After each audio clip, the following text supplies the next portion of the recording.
It's my pleasure to welcome you to this talk by Professor Abhishek Paikar in the lecture series Voting the Divine, Collective Decision-Making and Religious Authority Between Polytheism and Monotheism. I am Duncan McRae, an associate professor in the Department of Ancient Greek and Roman Studies and a faculty affiliate of the Berkeley Center for the Study of Religion, and one of the co-organizers of this series with my colleagues, Professor Emily Mackel and Professor Susanna L. This evening's lecture is the fifth in the series and the final one for the 2021-2022 academic year. The series will be completed in the fall. Before I introduce this evening's speaker then, this is an opportune moment to reflect on the series so far. Voting the Divine was intended as an intellectual space to explore alternative histories of democracy beyond the secularizing and North Atlantic trajectory that dominates contemporary histories of democracy. As organizers, we invited distinguished historians and scholars of religion to talk on the place of democratic practice and theory in relation to religious life in pre-modern Western and Southern Eurasia, from Rome to Bengal, from the classical Greek polis to the Mughal Empire. In the fall, Professor Clifford Ando spoke to us about Republican religion and Republican Rome, with particular focus on Roman legal theorizations of the abandonment of divine cults, religious desuetude, as he put it. This spring, Professor Rob Gleave gave an illuminating talk on early and medieval Islamic narratives and theories of the the oath of allegiance to the Caliph, and asked whether it should be considered as analogous to the vote. In February, Professor Justina Bloch lectured on how the democratic polity of classical Athens made changes to their traditional relationship with the Greek gods. Most recently, earlier this month, our colleague here at Berkeley, Professor Asad Ahmed, discussed the theorization of consensus, ijma, as a source of divine law in Islamic jurisprudence, insisting we think beyond the European scholastic polarity of natural and positive law. Some themes then have already emerged. I would highlight three. I'm not committing Susanna and Emily to these. First, and most basically, the generative power of democracy, understood as practices and theories of collective power and translated sensitively to particular historical situations, as a lens for looking at religion, politics, and law in these historical societies. Secondly, the importance of both collective human will and divine power for pre-modern legal theory. Thirdly, practices of deliberation and consensus, even in societies not conventionally considered to be democratic, deeply shape human relations with their gods and with each other. At the same time, and I imagine all the speakers would join me in this thought, historical particularity and cultural difference matters. Most clearly, these four lectures have highlighted significant differences between the polytheistic city-state cultures of the ancient Mediterranean on the one hand, and the monotheistic legal schools of the Islamic world on the other. As organizers, our hope was to spark a comparative historical dialogue. It is clear that this aspiration has been amply fulfilled, and we look forward to more such conversation tonight, next semester, and beyond. We are grateful to all of the speakers to bring their expertise and voices to that conversation, and to the staff of the BCSR, especially Kai Wen, Patty Dunlap, Hannah Hart, and to the Henry Luce Foundation and the PIs for the Berkeley Democracy and Public Theology Project, Jonathan Sheehan and David Marno, for all of the support that made all of this possible. This brings us to this evening's talk and speaker. Tonight's lecture is also co-sponsored with the Berkeley Institute for South Asia Studies. It is my particular pleasure, really, genuine, it's not just academic speak, genuine pleasure to introduce my colleague, my friend, my next door neighbor, Professor Abhishek Paikar, who is an associate professor in the history department here at Berkeley. Educated at Macalester, the University of British Columbia and Columbia University, and a Quondam Junior Fellow at the Harvard Society of Fellows, Abhishek is a historian of Persianate South Asia and the Mughal Empire in particular. He has written extensively on the relationship between politics and religion in the Mughal realm, particularly in the metropolis of Delhi, as well as in the afterlives of these histories in colonial and post-colonial India. Abhishek's most substantial work to date is his wonderful book, The King and the People, Sovereignty and Popular Politics in Mughal Delhi, published by Oxford University Press in 2020. Here, Abhishek traces the history of popular politics in 17th and 18th century Delhi, while simultaneously providing a vivid social history of the Mughal capital and a history of the idea of sovereignty. His central claim is that the ordinary urban population emerged in Delhi as political subjects, even political theorists, as bearers of an ideal of Mughal sovereignty. At the same time, he shows that this was a discourse of sovereignty conducted in a distinctively Islamic idiom. I think that this is a book that all students of pre-modern cities and empires should read. And as an outsider to his field, I was struck by two things. Firstly, Abhishek's real incredible detail for finding and relating, talent for finding and relating tiny, small historical details and small incidents that reveal much larger historical phenomena. I think, for instance, of the indelible and perhaps tragic story of the noble Khwaja Khalil, I hope I pronounced that okay, who committed suicide while on remand in a Delhi jail. A story which Abhishek uses to illustrate the rise of demands for justice among the common population.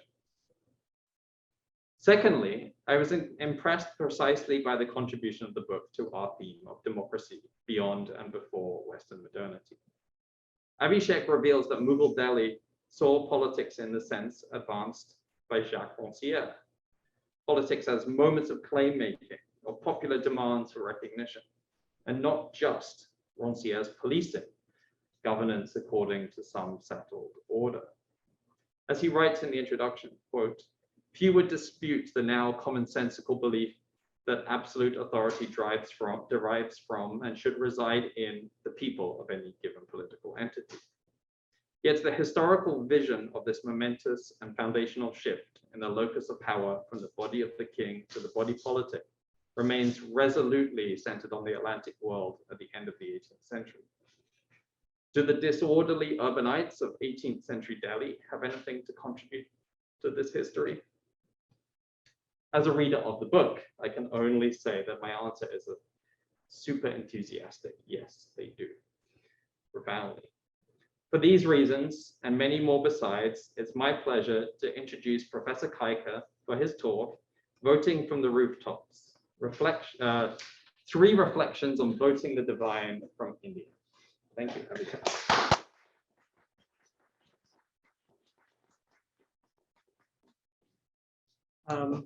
Thank you so much, Duncan, for that frankly overly generous introduction. And thank you, Patty. Thank you to the Berkeley Center for the Study of Religion. Thank you, Susanna. Thank you, colleagues, for inviting me, for giving me the opportunity to talk to you today. I am profoundly grateful to be able to speak. So when my colleagues, Susanna and Duncan, invited me, I accepted with alacrity because of the intrinsic interest of the theme that they proposed. It seemed to me fitting that in the laudable spirit of overcoming the Eurocentric orientation, which accords centrality to the Greco-Roman world, we should finally acknowledge the histories of other lands in which surely matters of rational and representative self-governance were enmeshed with matters sacred. Yet, as I began my study, it seemed to me, and there was a dawning sense, that my optimism had been perhaps slightly misplaced. To my astonishment and then chagrin, I found it very difficult to begin to find anything resembling the trace of a democratic tradition in India before its independence in 1947. No claim of inclusiveness or shared history of voting the divine can be uttered with any confidence when it comes to South Asia. The task of the pre-modern historian of India, it seems to me, is yet again to offer and this time with no irony, a history of what Partha Chatterjee has called lack, a history of lack. So that India was itself a barren land in which democracy could never take root was held by Western political scientists and not a few Indians, even in the years after India's independence in 1947. Their pessimism, dismissed by votaries of the new nation as one successful election followed another, is no longer so easy to disregard today as India slides into the authoritarianism of the Hindu right. Indeed, any political scientist of contemporary India is more qualified than I am to speak on the relationship between religion and voting. In a land where the routinized exercise of elections has been stripped of what little democratic meaning it might have held by the increasingly apparent belief that religious identity rightly does and should determine the casting of the ballot. Those interested in voting the divine in this sense need look no further than any local election in India today. No historian of the Mughal Empire, indeed no historian of pre-modern India, by which we mean pre-colonial South Asia as a whole, can have very much to contribute to a discussion between transcendental belief and the practice of democratic power. This is perhaps equally due to a veritable surplus of the former, as much as it is due to a lack of the latter. If, on the one hand, India has historically been subject to a vertiginous plenitude of faiths and cults, many cornucopias of belief and plethoras of practice,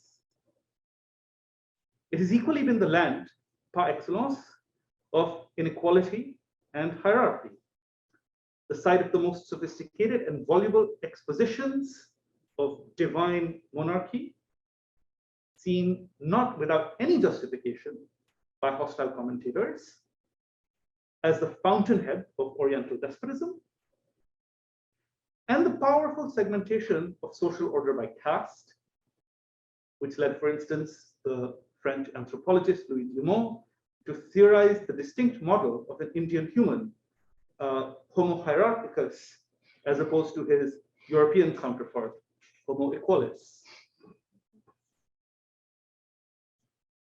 So, given this absent history, there is so little to say that I have had to significantly broaden the scope of my remarks today, even though I can still offer no connective narrative, let alone an argument.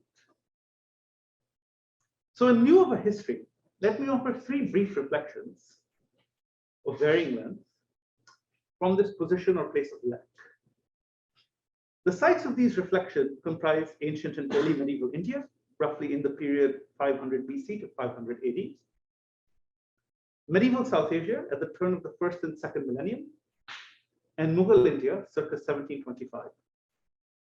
It is my hope that these reflections will allow us to reconsider the entanglement of what we regard as the essence of democracy with matters divine in a broader light.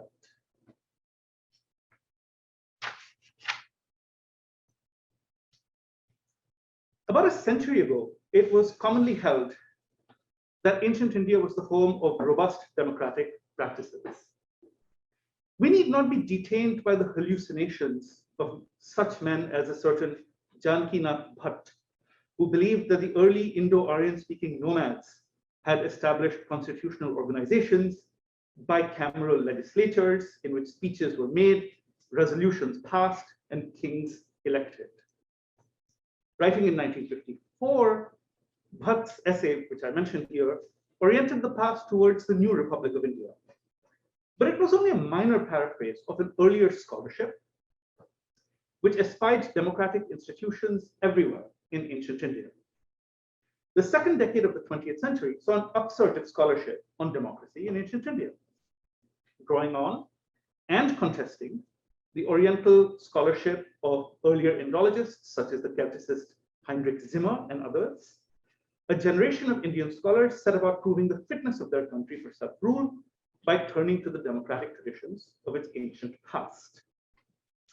R.C. Majumdar in 1919, while by no means the first, was an important figure in painting an image of an early Indo-Aryan republican form, including an assembly with an elected king.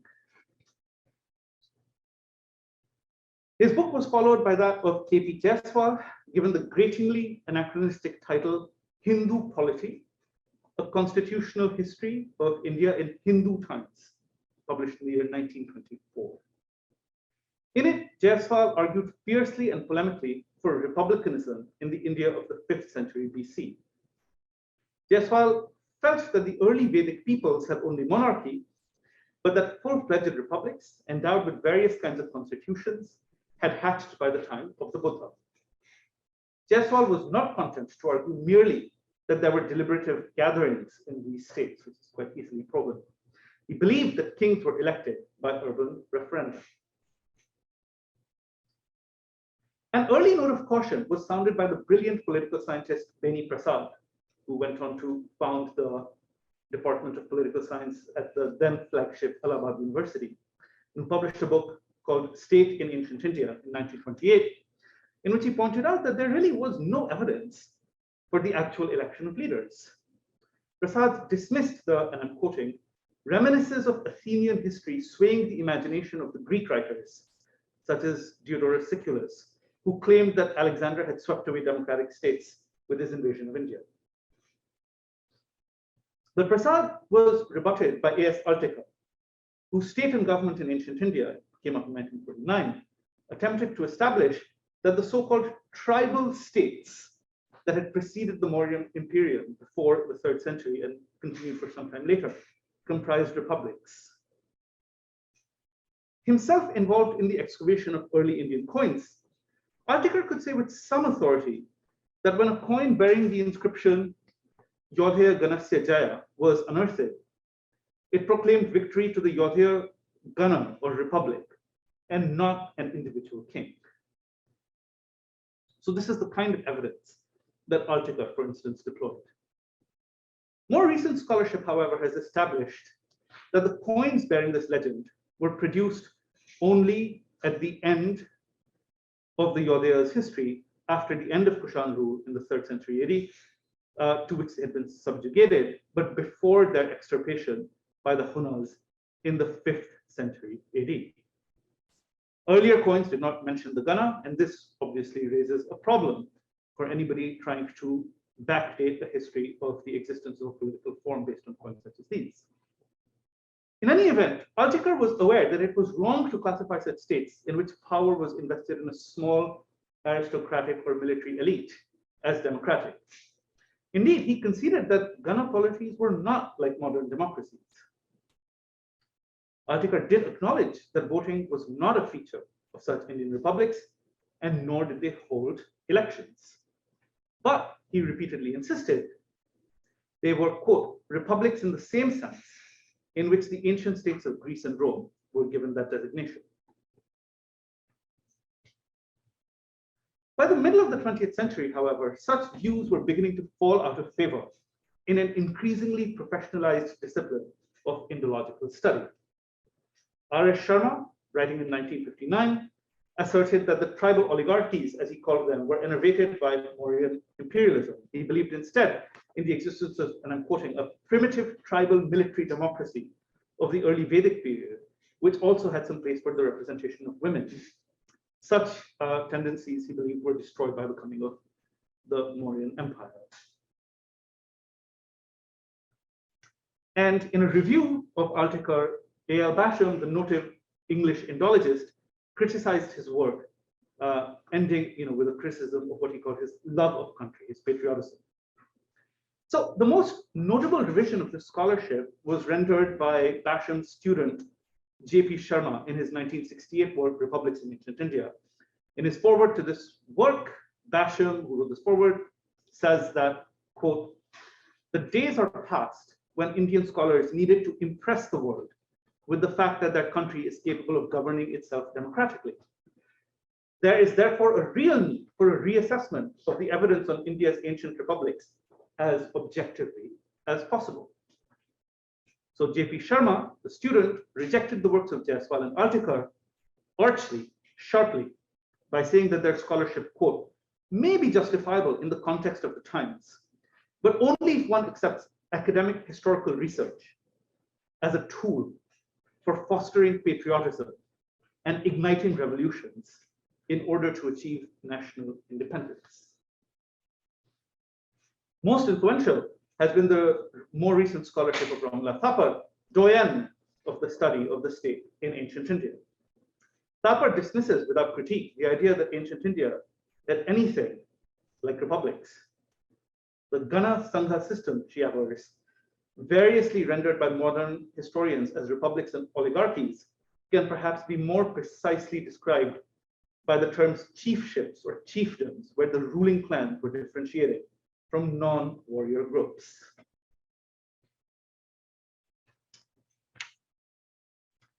So a central problem with claims for democracy, or even voting in ancient India, is that of evidence. To the best of my admittedly very limited knowledge, there is no archaeological and very little direct textual evidence for the existence of voting practices. Scholars have relied on fragments from Panini's grammar, on the Vedas, and other potentially early Sanskrit texts to identify the existence and working of deliberative institutions, particularly the Sabha and Samiti. Some of the best evidence for voting comes from Buddhist sources. And so modern day scholars have frequently found democracy not in the tribal oligarchy, but in the Buddha's Sangha. Beni Prasad, who took a dim view of the prospects of republicanism in ancient India, believed that the Buddhist Sangha was, quote, eminently democratic. They developed a regular parliamentary procedure and jargon, opined Prasad, which at several points are startling in their coincidence with modern practice. Such views continue to be held today by those intent on proving the superiority of Buddhism as a religious tradition. So it is to this evidence that we must now turn.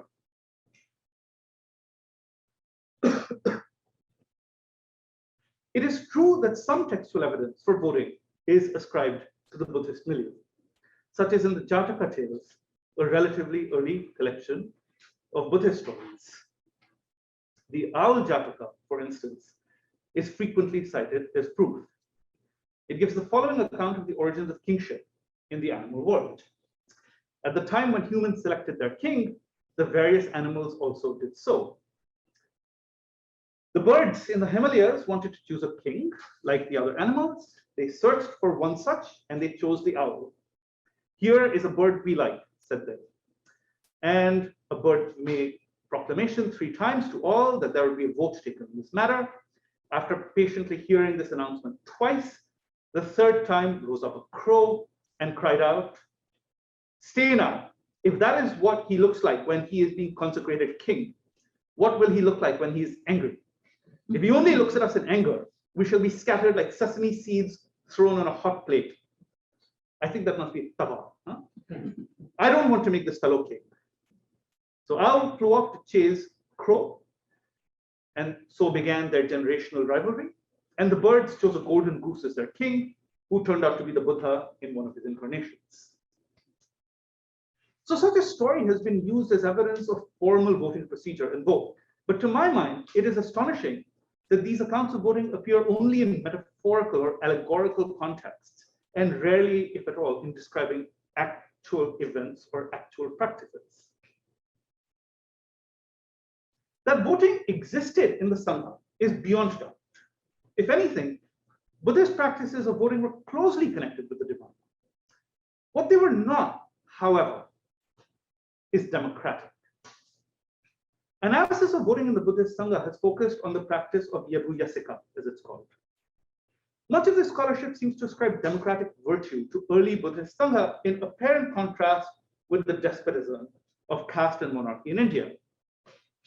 But again, already a century ago, Sukumar Dutt had observed that the method of voting enjoined in the commentary of the 5th century AD Theravadin Buddha Ghosha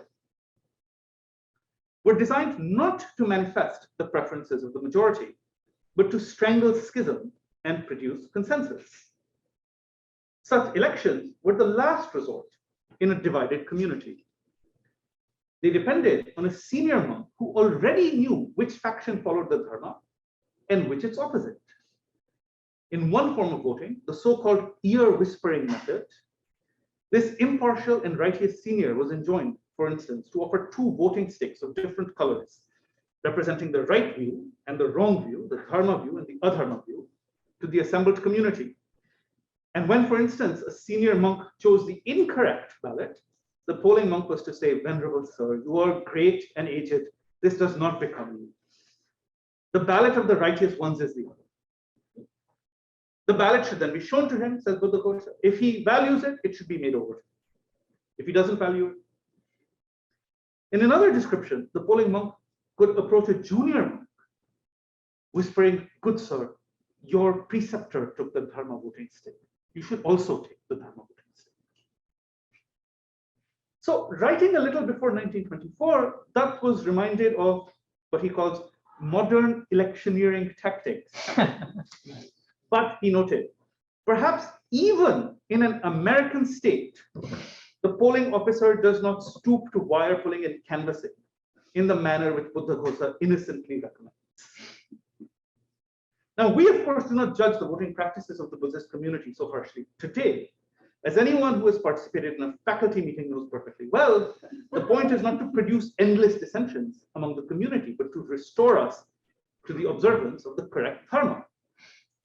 Voting in this sense served then, as perhaps now, to guide the ranks of the untenured and associate professors along the correct path, and was not subservient to some anachronism of democracy or popular sovereignty.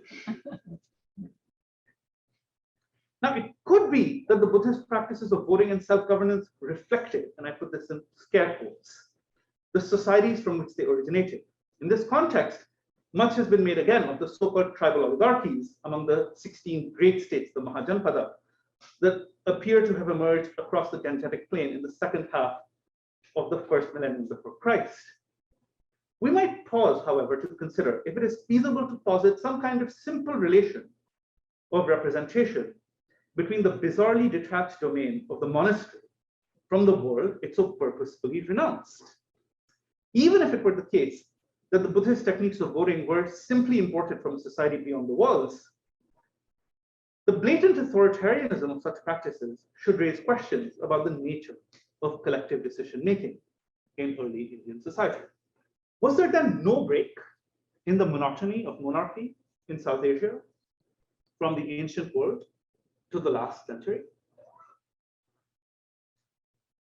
Those inclined to disagreement might point to the history of the remarkable village of Uttaramerur in present-day Tamil Nadu.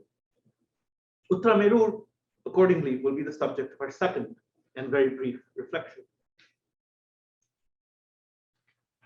Uttaramerur, it is routinely claimed, offers a shining instance of local democracy in ancient India. Newspapers regularly publish stories of the so-called constitution of Uttaramerur, composed under the reign of the Chola king Parantaka, circa 920, he died in 955 AD, that supposedly lays down the norms of election to a variety of committees that administered the affairs of the village. But such popular accounts have become divorced from the scholarly analysis of the inscriptions at Uttaramerur themselves. Here's an image of those inscriptions. Two similar but distinct inscriptions from Uttaramerur were first published in 1904 and 5, and they were then subjected to the brilliant philological reinterpretation of the great historian of South India, K.A.N. Shastri, in 1931. Shastri's revision clarified the relationship between the two distinct inscriptions. The first he established was created by the village and then revised 2 years later when problems must have arisen due to inconsistencies or vagueness in the original. At Uttaramerur, eligible persons were selected to committees such as the Garden Committee or the Tank Committee or the Gold Committee, which managed various aspects of the village's affairs. Selected here is the key word, because election was not by vote, let alone popular vote, but rather by lot. Lots were generated from 30 wards before the assembled village in a meeting hall.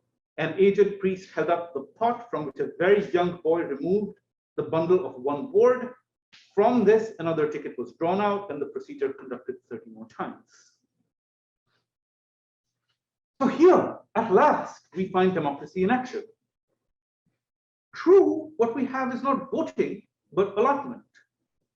Yet assignment by lot, it turns out, is far more democratic than voting, since, as Professor Josina Bloch has pointed out, previous speaker in our series, lots presuppose absolute equality and, quote, radically exclude any deliberation or evaluation of merit or other criteria. Such views are applicable to the system of allotment at Uttarameru, which certainly produced equality of opportunity, or apparently did so.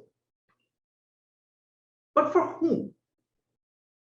The key criterion of, quote, experience in teaching the mantra brahmana, namely the canon of Vedic literature, precisely excludes the vast majority of non-Brahmin Belala and Paraya castes who must have lived in the village and still do. Ownership of land and age between 35 and 70 limited selection to a smaller group of Brahmins still. Various other criteria for exclusion shrunk the pool further. The question of divinity was not absent, of course. After all, this is India we're talking about. So Francois Gros argues very compellingly that the early Sabha assembly met in a specific town hall, a mandapa. So here is the basin, the base of this town hall, over which a temple was installed in the reign of the Chola ruler Kulothunga I, 1122, after which the inscriptions marking acts of self-governance fade extremely quickly. And it is striking that the temple which sits upon this base is a much smaller temple than the base itself. So here, in a sense, the imposition of the divine authority of the Cholas ends democratic self-governance. So the procedure at Uttarameru reminds us much more of the systems of allotment in medieval European states, in which the system of lots served only to rotate power and prevent bloodshed within the small oligarchies that control the city-states, than the rather more democratic systems of ancient Athens, in which archae were drawn by lot every few days from about 30,000 citizens repeatedly over and over again. And it should be added that Uttarameru was hardly any old village, that no other such constitutions as Uttarameru's are extant, maybe because Uttarameru was an intentionally planned and designed settlement, its temples and streets precisely in accord with the textual prescriptions of the Agama and Shilpa Shastra, in a way true of few other Indian villages. Finally, of course, the opening and closing of Uttarameru's so-called constitution contains invocations of the royal power of the Chola ruler, which reminds us that self-governing, though the village's Brahmins might have been, sovereign they were not. Thus, when in recently laying the foundation stone for a new parliament building in Delhi, the current Prime Minister Narendra Modi referred to Uttarameru's democracy as a sign or a symbol of the greatness of Indian democracy as a whole, he was surely unmindful of K.N. Shastri's apposite words from almost a century ago, and I quote, "To import the associations of democracy in the interpretation of early Indian records, because some of them happen to mention elections and ballot, is unconsciously to raise fresh obstacles in the way of a correct understanding of the atmosphere surrounding the working of these and other institutions in ancient India."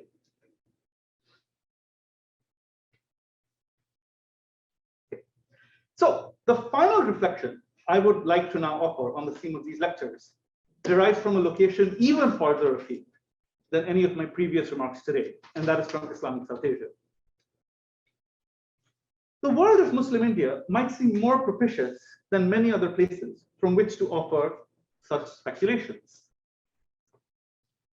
At least in the 20th century, South Asian intellectuals and romantics rediscovered in the Prophet's Medina an early instance of a worker's paradise. Indeed, many modern Islamists have and continue to declaim the inherently democratic nature of Islam, or in slightly more sophisticated vein, the compatibility of certain aspects of the Islamic tradition with democratic practices.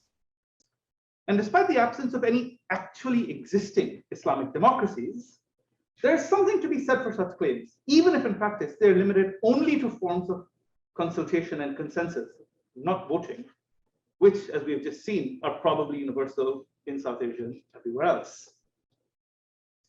So we take as a starting point Aziz al-Azmi's view of the Umayyad Caliphate, and I'm quoting, as the inheritors of Rome, but who also operated under another signature, one defined by aristocratic Arab ethnicity and Paleo-Islam. This is an argument he makes in his monumental The Emergence of Islam in Late Antiquity, published recently. And here he goes on to argue, and I'm quoting, Islam is the end product of the translation of Romanity to the East, considered here quite simply as a cardinal point, unburdened of culturalist connotations, and that it is within the structures of Romanity that Islam found its conditions of possibility. Ecumenical empire with the salvific vocation of a monotheist religion, the two articulated symbolically by political theology and a theology of history. Notice that there is nothing to be said here about citizenship or equality, let alone institutions of collective decision making. Al-Azmi, for one, dismisses, and I think quite rightly, quote, all that is commonly said about the egalitarianism of desert and steppe Arabs. Instead, he stresses, and I'm quoting, the very decided reality to hierarchy and social differentiation, to the prerogatives of noble lineages, and within these lineages to their chiefs. And here he cites Goldhizar, noting already in 1907 that, quote, the Arabs were, he quotes, a durch und durch aristokratischer Volk. So Al-Azmi's own scholarship has also been influential in shaping our vision of the forms of Muslim kingship. And drawing on his understanding of the caliphate, we can observe the development of Islamic forms of monarchy and conceptions of sovereignty that are perfectly absolutist in the South Asian space. I will not say much about this here, other than to refer parenthetically to the discourse of sovereignty enunciated by the ideologues and theorists assembled at the Mughal court between the late 16th and the early 18th centuries. The vision of sovereignty crafted here is that of a divinely given right to absolute rule over the entirety of God's creation, in which the place of ordinary people was not always distinguished from animals or matter vegetal and mineral. By the early 18th century, after the formative reign and the consequential reign of the Emperor Aurangzeb, died 1707, such sovereignty had acquired an Islamic tint. The exercise of secular political power for some Mughal elites was not conceptually distinguished from the realm of the faith. What do I mean by this? So to illustrate this point, let me offer a concrete example of what to us might seem as the mixing of two distinct categories, one of religion and the other of politics. Sometime after 1739, an author produced a panegyric biography of his patron, a high nobleman who had been killed in a battle against an invading Iranian army. The successful Iranian invasion, led by Nadir Shah, demonstrated that the Mughal Empire was a spent force. Our author, however, dreamed of re-establishing Mughal power over the increasingly autonomous and refractory provinces. He proposed, at first, a scheme of deploying military force to subdue the rebels of the northern and central provinces, and began to trace the outlines of a campaign.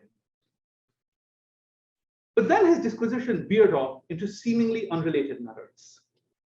The strengthening of Islam, the building of mosques and hospices, the patronage of scholars, the protection of those who had memorized and recited the Quran, prayer leaders, sermonizers, the janitors who cleaned and maintained the mosques, and finally, the students who studied in them. The author quotes lines of verse extolling the necessity of destroying the temples of the Hindus and their idols, of prohibiting the Hindus from blowing their trumpets and their conch shells, and casting far away their places of worship. He moves on to advocate the appointment of village leaders, Chaudhry, who are long-standing Muslims, and not those recent converts who have only accepted Islam for the sake of a job. He then goes on to imprecate against various Hindu groups, reserving his greatest ire for the Khatris, before enlarging his critique of other ethnic groups he dislikes, including Kashmiris and Muslim Khanbals and Afghans. Intriguingly, the author seems to end this little discussion with a call to restore the structure and order of caste among the Hindus, saying that accounting and scribal work should be given to the kayasths, merchant castes assigned to running the personal establishments of the nobility, Brahmins should be appointed as imperial agents, Khatris should be kept to shopkeeping, and Rajputs to soldiering. So how should we understand such an aside, which occurs almost parenthetically in a manuscript over a couple of pages? We could regard it as the sign of a wandering and undisciplined mind, moving almost at random between disparate matters. But I think this is not the case. For the author of this work, there is nothing to be distinguished between the military exigencies of the restoration of power, the practical workings of campaigns and plans for dealing with rebels, with the re-establishment of the infrastructure of a political community that he would designate as Muslim. Thus, the demand to build and equip mosques and seminaries, and to provide for scholars, teachers, students, and even mosque cleaners.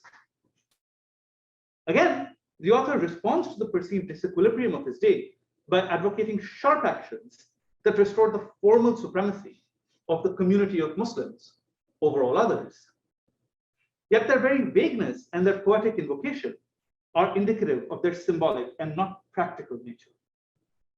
Far from eradicating the infidel Hindus, what our author most wants is the restoration of a Hindu society in which the castes play their assigned roles. In this way, the political and material projects of empire for this author, as for many Mughal elites, was expressed in terms of the commitments to faith and the identities given by faith. Islam, in particular, here served as a means of enunciating Mughal power. It served as a language, as a system of enunciation of elite politics. Nevertheless, and as I have argued elsewhere, by the time this author was writing, Islam was not only a language of elite politics. For the 18th century was also the moment in which the lang, or the strategy of Islam, was fashioned into a pahol, or the tactics of a popular politics. It is through this fashioning of the practices and gestures of Islam into a language of popular politics that the people, or the idea of the people, emerged from being the mute objects of imperial power into vocal political subjecthood. We should not be detained here by the intricacies of this process. Rather, I would like to examine a single narrative of one disturbance which roiled the city of Delhi in 1725 to suggest the ways in which matters of divinity and collective decision-making were fused in the hands of ordinary people. In the interests of brevity, I will not discuss the variations and deep contradictions between the only two and very brief accounts of the disturbance of 1725, but I do want to point out that our understanding of what actually transpired is fragmentary and incomplete, so what follows will to some degree have to be speculative. So the conflict began when one Ramji, a minor clerk in the royal establishment, presented himself before the chief judge in the city. Ramji declared that he had converted to Islam some years previously, though his wife and daughter had apparently not done so. Ramji now claimed that because his daughter was a minor at the time of his conversion, she should also have involuntarily been converted to Islam. The question was whether his daughter was under the age of adulthood at the time of her father's conversion. This, in turn, would depend on whether the signs of puberty had emerged in her by then. So this nameless woman was interrogated about the status for menses at the time, and given that it was established that the woman had not yet had her first period at the time of her father's conversion, the chief judge determined that she had indeed been a minor and thus was perforce a Muslim now. This decision caused people described as, quote, Hindus of the Central Bazaar to gather and demand justice from the king. The king assigned the matter to the chief jurisprudent, the Sadr Sudur, for review. This man held a meeting with an assembly of religious scholars in the wooden mosque within the Red Fort. Here he argued that the onset of menses was not the only sign of puberty and adulthood. the girl could not conclusively be proven as being underage at the moment of her father's conversion. The emergence of this doubt about her age prevented any change in her ongoing status as a Hindu. She was therefore not a Muslim. The woman was accordingly handed over to a notable Hindu merchant for safe custody. The new ruling of the chief jurisprudent produced dissensus. Particularly offended were the overridden chief judge and one jurisprudent who had presumably advised him. On the next day, which was a Friday, an estimated crowd of 60,000 Muslims assembled at the city's congregational mosque. They prevented the recital of the Friday sermon, which was the central and fundamental public expression of the ruler's sovereign claims. The dissenting judge and the jurisprudent were brought to court, the imperial court. The woman's conversion was affirmed and the riot was diffused. In one version of the story, we are told that the assembled crowd forcibly circumcised passing Hindus. In another version of the story, we are told that the nameless woman was killed simply to end the disturbance. Both stories vary, both versions vary, but it is clear that at some point, the dissident judge and the jurisprudent were removed from their posts and less turbulent clerics were appointed in their place. Such an event raises many questions, which we cannot answer given the paucity of facts. For William Urban, the colonial magistrate who first compiled this story in a recognizably modern history of the later Mughal Empire at the turn of the 20th century, what it revealed was the chaos, the bigotry, and the injustice of the late Mughal regime, which had preceded the colonial state. It is not so easy to disagree with the judgment of the colonial administrator in this particular instance. There can be no emancipatory narrative of participatory politics established on the corpse of a blameless and nameless woman who was murdered for the pragmatic reason of keeping the peace between two urban communities. What I would like to point out only is that a large number of people who are identified in the sources as the quote-unquote community of Muslims mobilized in support of one legal interpretation that is offered by the chief judge and the jurisprudent and enforced its enactment over another.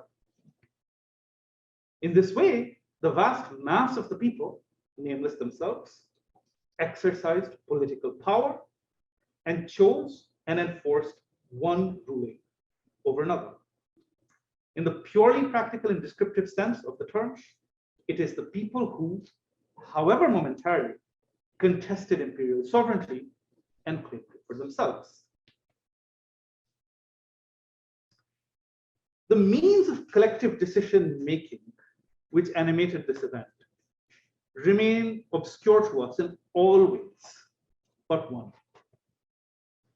It was the invocation of Islam and of the spaces, gestures, and practices associated with it which enabled the exercise of such power.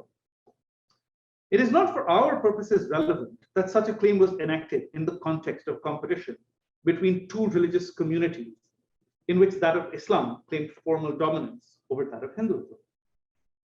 It is rather that an urban political struggle was waged by the invocation of community at the widest scale, and that collective action generated a force which intervened against the state's prerogative to exercise legal power. This was not democratic power in the sense of the formal claim to sovereignty as resident in the people, with established and regular forms of collective decision-making premised on the equality of subjects. No. But perhaps it was a demotic one. And the collective power of this demos operated through Islam as a language of popular politics. So, to conclude, what do these three reflections have to tell us about the history of collective decision-making and the operation of the sacred in South Asia's long history? In one sense, not much at all.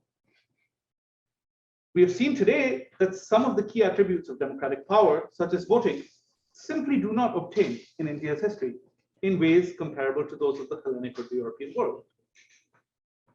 But as we are forever reminded in these days of democratic decline, the mere act or fact of regular and routine elections does not produce democracy. If we were to broaden our conception of the vote and to see it as only one possible symbol of many, we might begin to see a larger domain of collective decision-making in which many practices made self-regulation possible at the level of individual communities or polities. There were limits to such forces. India, as we have seen, was the land of hierarchy, social stratification, and monarchy. But hierarchy and monarchy were themselves dynamic systems and themselves subject to resistance or acquiescence or mobilization. This process, I think, becomes particularly clear from the perspective of the Mughal Empire. The early modern world was one in which the Buddhist voting stick, the Shalaka, had long been forgotten, even if in practice, villages might have continued to regulate themselves in ways perhaps less formalized than at Uttara Meru. Yet the theme of voting the divine is particularly good to think with when we come to the Mughal realm, because it is here that we can see how, even in the absence of the tradition of self-governance and equality, the domain of religion provided the key resources for the generation of solidarity, the production of community, the articulation of moral sense and legal perspective, and the challenging invocation of imperial power. What the people of India lost in forgetting the tradition of the Shalaka, they perhaps more than gained again in learning in the Mughal Empire to once again vote from the rooftops.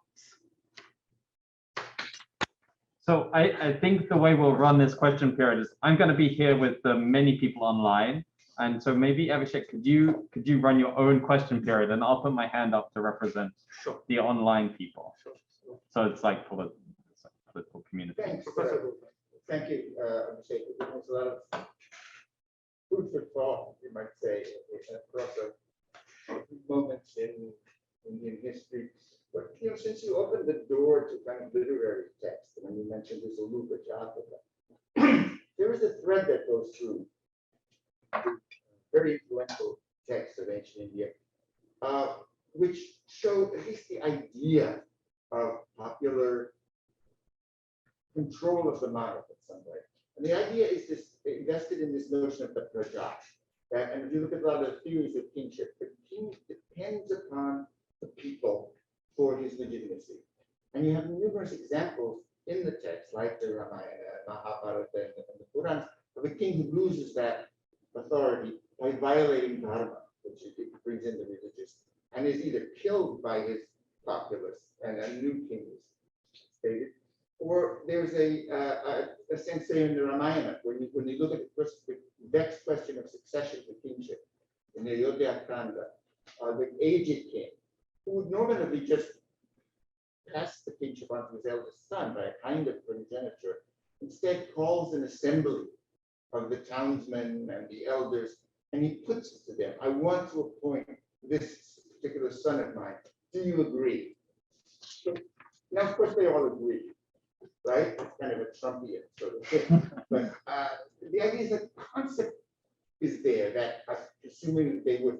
And if you then fast forward to the end of that incredibly influential text, the Ramayana, you see a moment when the king is forced by popular demand to exile his wife against his own wishes.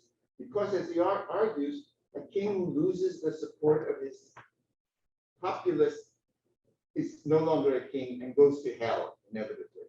So again, there's a kind of religious component to this, that somehow this notion of Prajatantra, as they would call it in modern India, was at least a concept that was disseminated in popular text, whether actually there were any such kingships there or even in Europe. I mean, up until the 18th century, any serious attempts at what we call democracy, and certainly not egalitarian democracy, in the United States, founded as a democracy, but not open to the voting of many, many communities and genders and so on.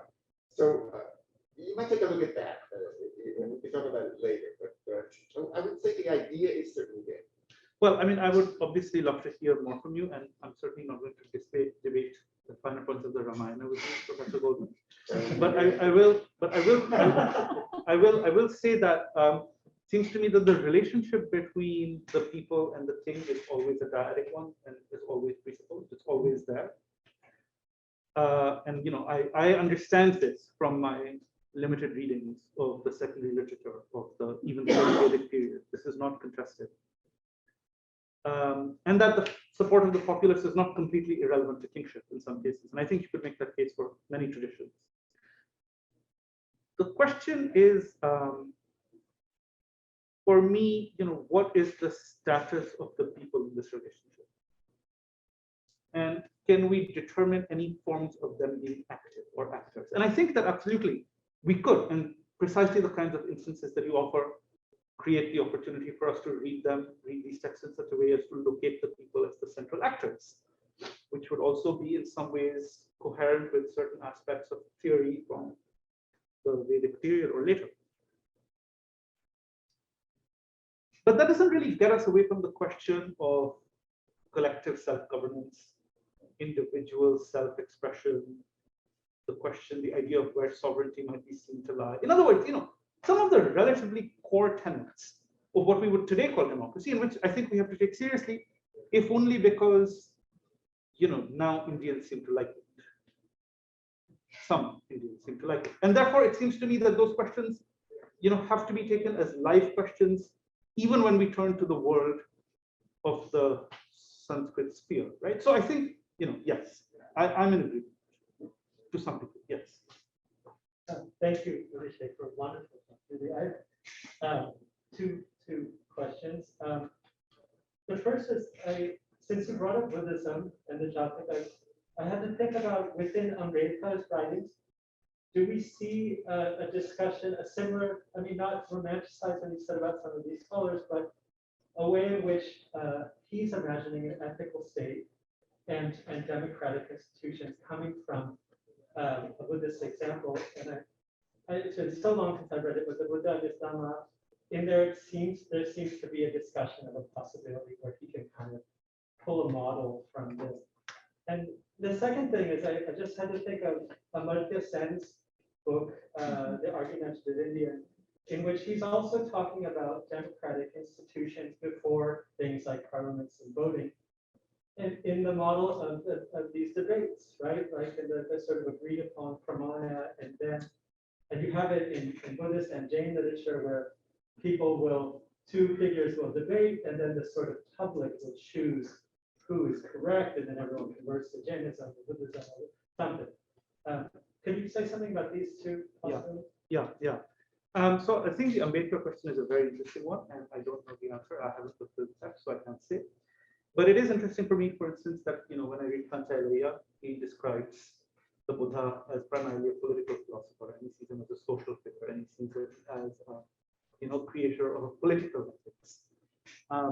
Though again, I don't know the relationship, of how he reads Ambedkar in the sense of that. So that's a great question that I don't answer to. On the question, this is a very seductive argument. The argument where we imagine debates playing out between the 16 sects in 5th century BC India, as therefore, even better than the Stoa, right?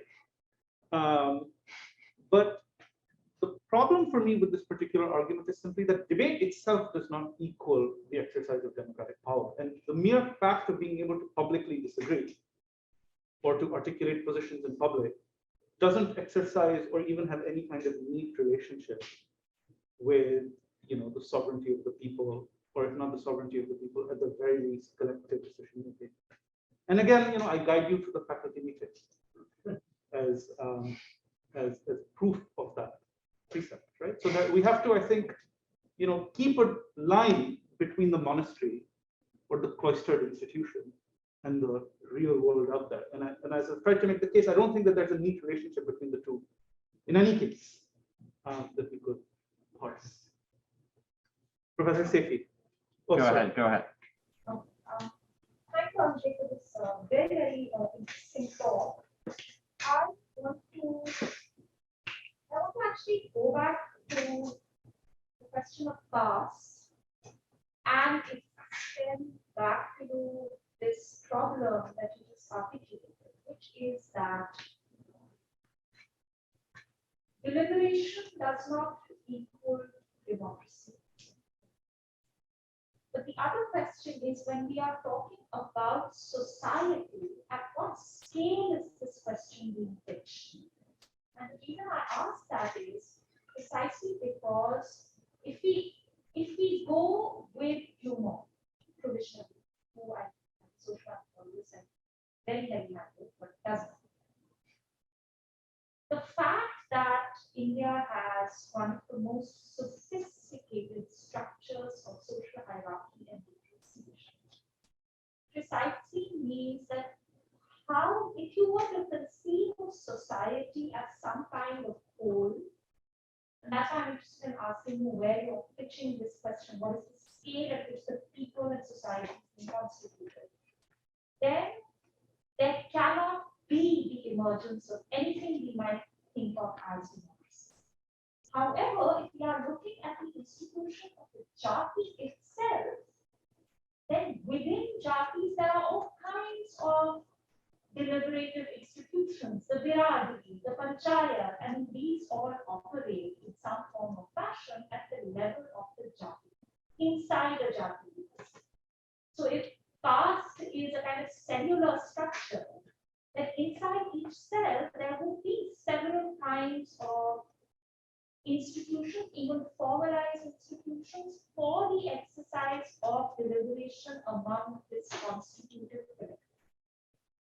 Now, I would just be curious in your views on how one then thinks about democracy, deliberation, vis-a-vis a larger structure of society. In fact, I imagine even the king thinks of, divine rule when it meets the everyday messiness of the people, is operating through precisely these kinds of, at the level of jati, and how that then. Yeah, I see the question. I see the question. So thank you. That's a great question. I don't have a good answer for you. I will say, but it's a very thought-provoking question. It's something for me to think with. My provisional and initial response is that I think the question of scale is obviously the key question. I think that, already by, let's say, 1949, someone like Altekar understood quite clearly and was very clear in articulating the fact that even if you were to talk about ancient Indian states as in any way democratic, they were not democratic in a modern sense. They were democratic in precisely the way that you might imagine Athens to be democratic, and nobody would seriously claim that, Athens, this large slave-owning society in the 5th century, was some paragon or exemplar of democracy. Some people would claim that, but I wouldn't agree with that. So I think that it's, so there is no perfect model out there to which you could say that the Indian case seems to resemble. Now, the question of jati is interesting, and I've wondered about this, and this is why I don't have an answer for you. And I've wondered about it because, is it the case that jatis themselves are these horizontal spaces, or provide horizontal spaces of rational, or if not rational, but at least equal deliberation? Are there village republics in India, as Henry Maine thought? Is it the case, for instance, that all village communities or segments within village communities really make horizontal decisions? It could be. I'm no one to say they are not, or they have not been in the historic past. And the Uttaramerur example is very, very clear. And here we have collective decision making of certain kinds being made within caste structures that are exclusive, and that does not preclude the existence of other kinds of equal deliberation in other castes, even if the castes are themselves related hierarchically, even if that hierarchy is itself involved. So I guess the question really is about the structure of things that happen within castes. And on that, my knowledge comes to a juddering halt. So here I must. I have one question from our mutual colleague, Mariam Arbrudi. which I'll just read out. I'm wondering whether Indian sources in any language and any period describe any process similar to a mode of reaching consensus after collective consultation and discussion during which divergent views converge. So she asked this question a few minutes ago. We have had some examples mentioned. She says this is known from pre-Islamic, early Islamic, and modern tribal Arab practice. And then she sort of asks, I think, the bigger question: what is at stake here? Does it allow, such a view might allow us to ask whether democracy may not be a factor of religion, really, but just a factor of complex society, i.e. society with the division of labor, i.e. needing to have some kind of consensus building measures. Yeah, so I think the question is partly about religion. And yeah. So I mean, just to I think, plenty of examples of debate and discussion have been placed before us already, and I can keep adding to them if we want. I mean, there are lots of accounts of people persuading each other of their views. Jainas are convinced that they should be Shaivites in the 8th century violently, and Buddhists are convinced they should be Hindus, in the 5th or 10th centuries violently, and so forth. So there's plenty of evidence of that. The question is, is the question that some form of democracy automatically is needed for complex societies? I mean, I think India is a resounding no. I mean, India is the great example that shows you that you don't need democracy to organize complex societies. As anybody who's ever driven on an Indian road will tell you, order can be imposed by unequal means and still be very orderly, right? So that's a thing. But the question that Professor Mavroodi asked, which is an important question, to which I again don't have an answer because I don't have any answers, is the question of what is at stake here. And so for me, I think what is at stake here, as I've said, is not really to offer an argument. So I'm now bold enough to not offer arguments when I give public talks. But I think to offer 3 positions that complicate and raise problems for either the kind of facile statement or attribution of collective self-governance in rational forms to ancient India, or its absence, right? And my plea would be that I think we would have to systematically widen and change the ways in which we pose these questions in order to understand how precisely the kind of things Professor Mavroodi is mentioning, namely collective self-governance, actually happen in the complex societies that are not modeled in ways that are familiar to us. I think Susanna has a question. Before you also have a question? Yeah, I'll ask it. It's a question. I want to put some pressure on something, which in a way I think you just said something about, which is sovereignty. So this is a kind of a follow-up a little bit to Artie's question too. It seems in the talk, to some extent, you do attach some importance to the idea that what we really should be looking for is democracy and sovereign institutions. And that in some ways, that's why the academic department for you is not really democratic. But I wonder whether there is a way in which we do want to look for democracy in non-sovereign institutions, because that's where we live. These are the institutions in which most of us live most of the time and always have. And so whether prioritizing sovereignty, which is kind of the Aristotelian tradition of looking for politei, looking for proper states which are somehow independent enough, might be a kind of long hand of the Greek philosopher that maybe we don't need. We can do without a little. We can do without the reference to sovereignty to decide democracy. I completely agree. In fact, I mean, I think also democracy itself is a long hand of the police, right? Well, yes. Yeah. So I think if we were to keep both of these long hands away, in some sense, it would make things easier. But I do want to say that I have investments in the question of sovereignty personally, and so perhaps that's why I always turn to questions of sovereignty. And my personal investments in the question of sovereignty are simply to see and to try to understand where the springs of perpetual power are located in actual practice in societies. And so it's interesting for me when I see little flashes or episodes of the movement of that idea of perpetual power from one location to another. And I think that is only possible from my own very limited understanding in the 18th century. Right? So clearly that is not something that is apparent in the previous periods.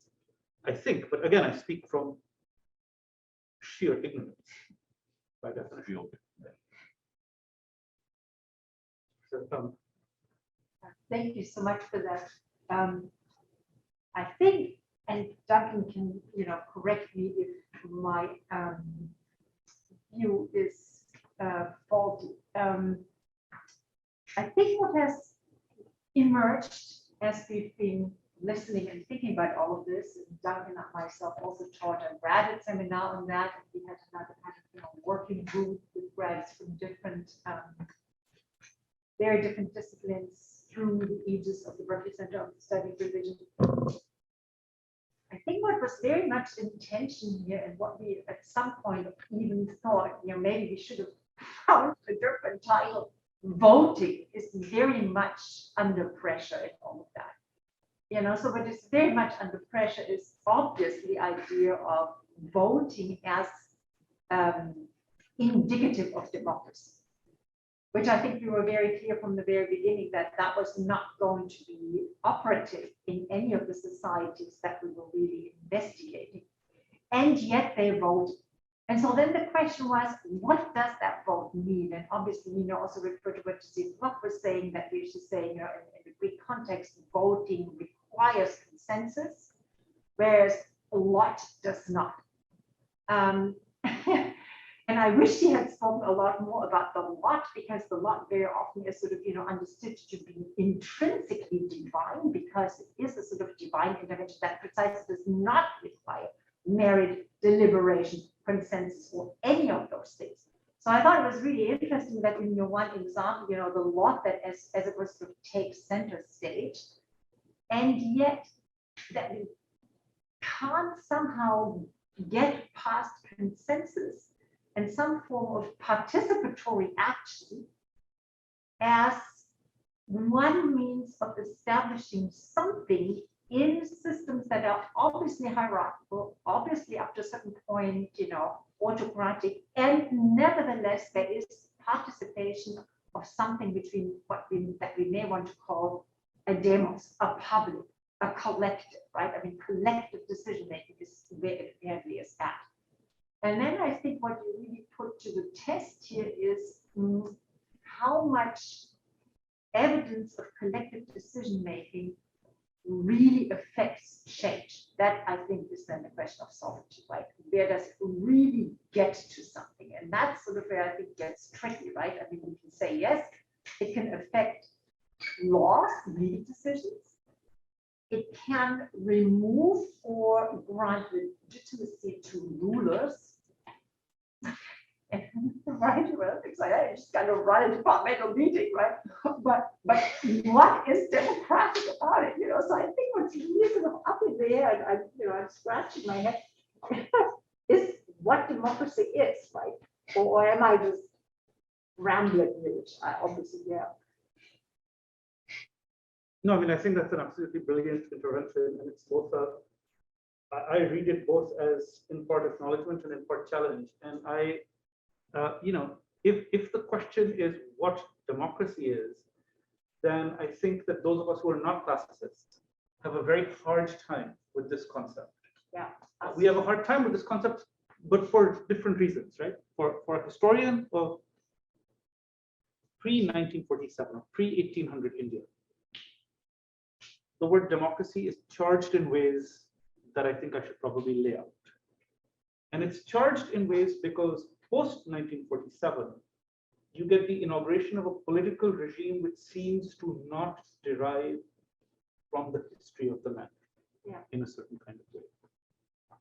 So histories have to be invented, right, which I've mentioned. And the creation of this new political form is profoundly transformative and empowering in ways that historically have not seemed to exist, right? So it is the job of historians to figure out whether democracy transforms India or not.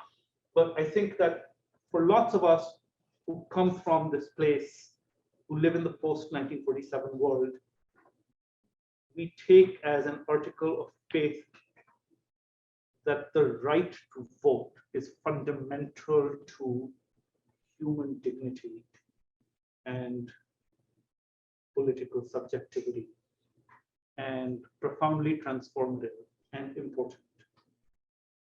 And so I think in that sense, to lose the right to vote in India, which will one day happen, will feel very different from losing the right to vote in, say, the United States. Precisely because of the kind of historical depth, right? So in that sense, when we say what is democracy, it is impossible for me to think about this with the kind of studied precision of a classicist.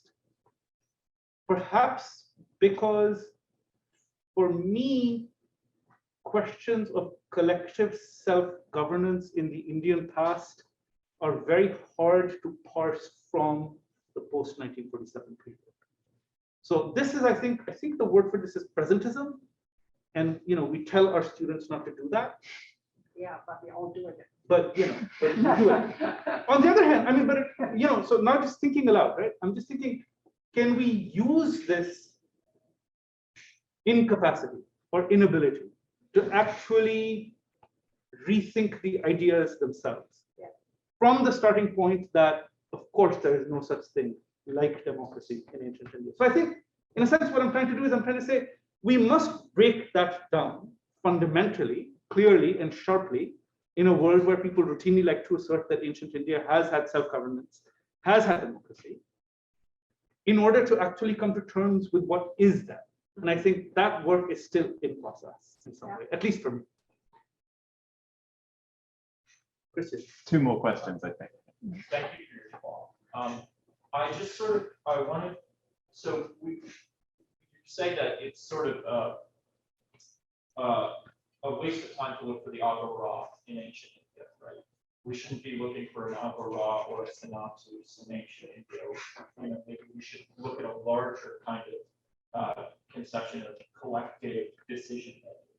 And I just wanted to point out that you can find that in ancient Rome in the Secessia Plebis, where the plebs would leave the city to go to a hill and sit there whenever they were fed up with the nobles, with the patrician order, and it was a sort of general strike where they would leave and they would sit and they would wait until the wealthy people were, knee deep in their own filth and needed the servants to come back, right?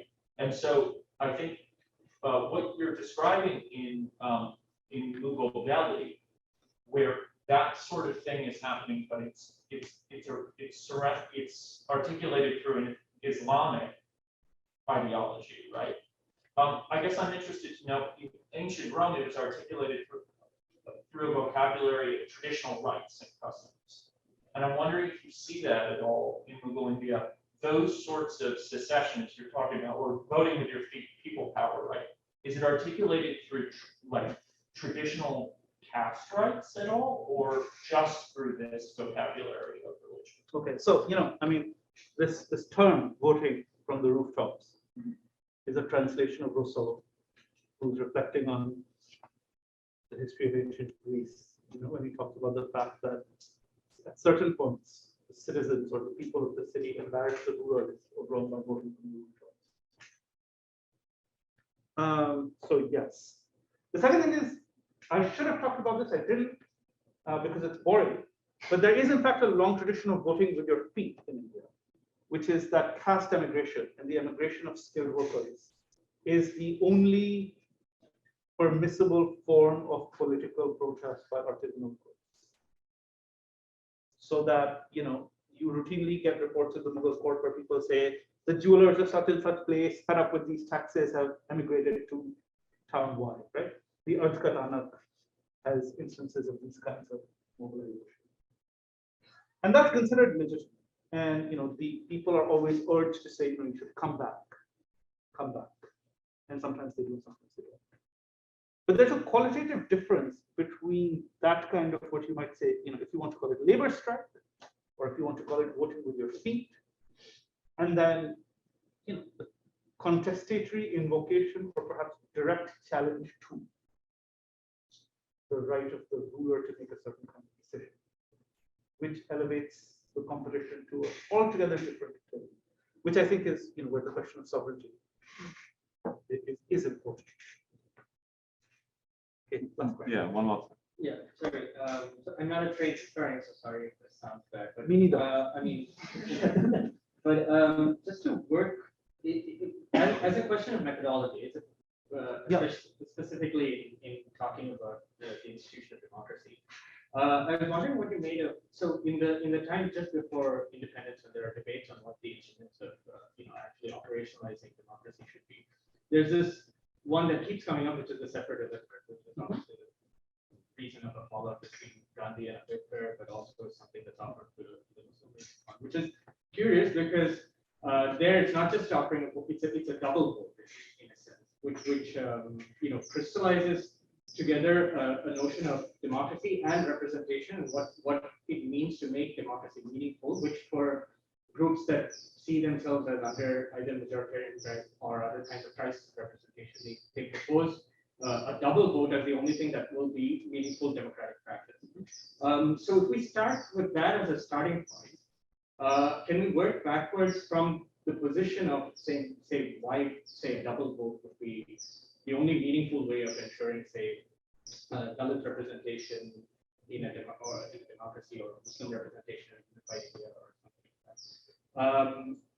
Because that it seems that is an instrument that brings together two separate traditions of thinking about, firstly, representation, secondly, the act of voting, which are, and the act of claim making, which are maybe three separate histories that operate differently in pre-modernity and that come together that way. So can we think of perhaps doing like a genealogy of that as an instrument, as a better way of perhaps thinking of the roots of democracy? That's a fantastic proposition. And I think you should do it. Man, I mean it, I'm serious, right? I mean, I think it's a very interesting question, and I think that there are political scientists who think about these questions, but it would be good to get a sense precisely of where and how ideas of separate electorates find or do not find acceptance and who they are persuasive for or not. So I would be very interested to learn about that, but my competence really ends after 1757. 1765. Well, that's the perfect final lecture of the set for this year, and we will be back in the fall. But thank you so much, Avi. Thank you so much.